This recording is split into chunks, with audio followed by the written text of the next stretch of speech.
naskah dinas di subbagian rekam medis RSUD Profesor Dr. Margono Soekarjo sudah sesuai pedoman. Namun ada beberapa poin minor dalam penyusunan naskah dinas seperti belum adanya nomor nota dinas, urutan tanggal, pada kop surat posisi email dan website juga tertukar, serta penggunaan bahasa yang baik dan benar. Setelah mempelajari pedoman tata naskah dalam pelatihan ini, diharapkan adanya peningkatan dalam penyusunan naskah dinas.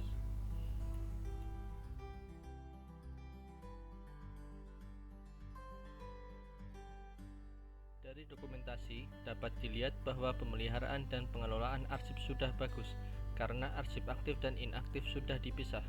Namun terdapat beberapa kekurangan, diantaranya rak tempat arsip dokumen rekam medis yang belum sama. Ada yang menggunakan rak roll opaque dan rak biasa. Banyaknya dokumen rekam medis yang belum diretensi juga menyebabkan rak penuh. Pada lemari arsip dinas di sub bagian rekam medis belum semuanya terkunci. Untuk mengatasi permasalahan tersebut, penggantian rak biasa ke rak roll opaque agar dokumen rekam medis lebih aman dan tidak rusak, dan dibuatkan jadwal retensi arsip atau JRA. Untuk mendukung pengelolaan arsip dinamis yang efektif dan efisien, pencipta arsip membuat tata naskah dinas, klasifikasi arsip, jadwal retensi arsip, dan sistem klasifikasi keamanan dan akses arsip.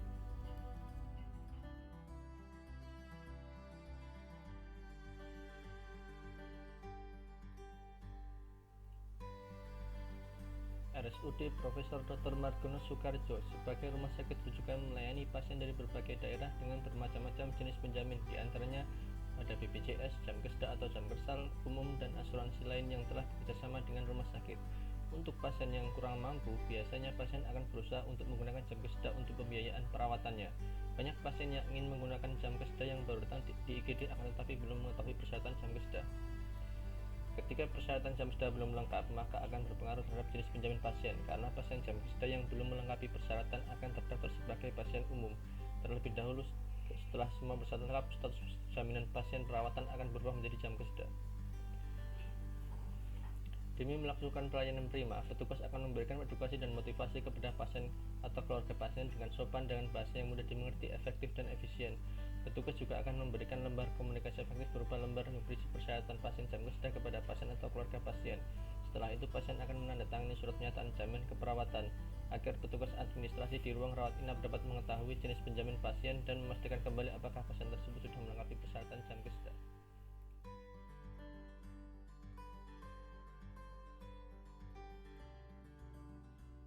Dalam Urian Standar Operasional Prosedur atau SOP, DPPGD berisi tentang seluruh kegiatan yang dilakukan oleh petugas DPPGD yang berkaitan dengan aplikasi SIM RS, keterangan cara pembayaran, cara melakukan identifikasi pasien, dan adanya simbol pada alur pendaftaran pasien gawat darurat.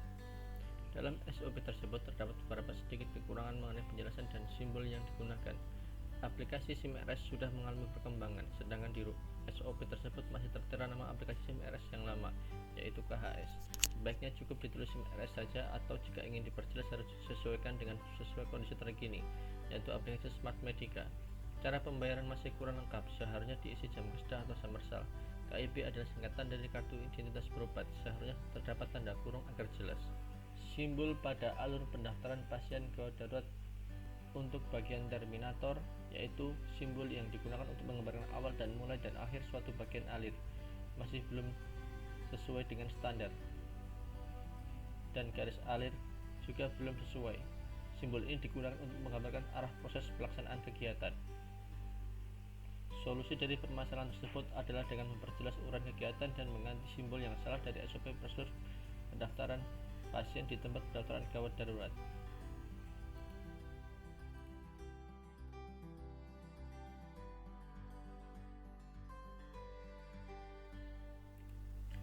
Salah satu kegiatan pokok dalam program kerja sub bagian rekam medis adalah mengembangkan kualitas SDM. Namun sampai dengan bulan September 2021, kegiatan tersebut belum terlaksana terkait dengan kondisi pandemi COVID-19.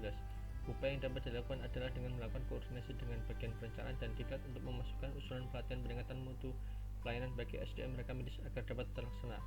Selain itu juga bisa menggunakan alternatif lain berupa mengikuti pelatihan secara daring agar SDM rekam medis dapat meningkatkan keilmuan di bidangnya dan dapat memberikan pelayanan prima untuk memenuhi bahkan melebihi kebutuhan dan harapan pasien.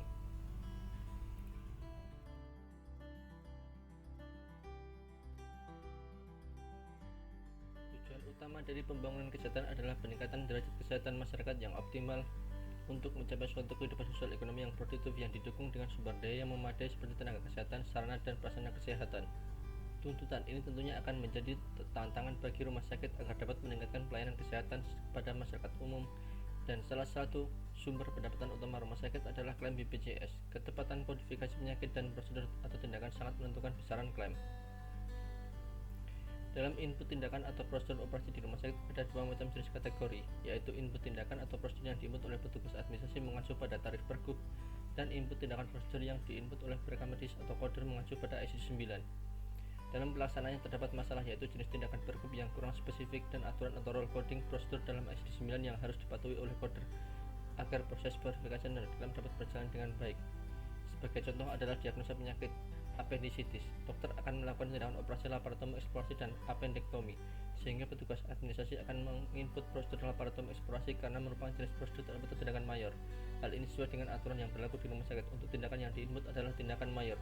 Sedangkan untuk role atau aturan BPJS coding IC 9, prosedur laparotomi termasuk kategori omit code, yaitu bagian dari prosedur lain yang berhubungan dan tidak dikode, sehingga koder akan mengikut appendektomi saja. Solusi dari permasalahan tersebut adalah perlu adanya mapping data, tindakan atau prosedur yang terdapat di Pergub dan ISD 9.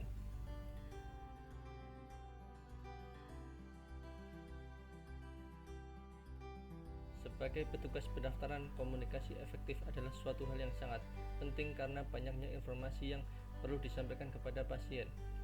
Dalam permasalahan BPJS PPI, terdapat penonaktifan BPJS PPI yang dilakukan serentak pada tanggal 1 Oktober 2021. Solusinya adalah menjelaskan kepada pasien dan keluarganya tentang reaktivasi BPJS. Jadi apabila sudah menemukan kasus penonaktifan BPJS PPI, peserta akan diedukasi kenapa ada penonaktifan tersebut, dan selanjutnya bisa disampaikan untuk memproses reaktivasinya ke Dinsos sesuai dengan daerah masing-masing, dan selanjutnya diarahkan ke dalam BPJS kesehatan terdekat.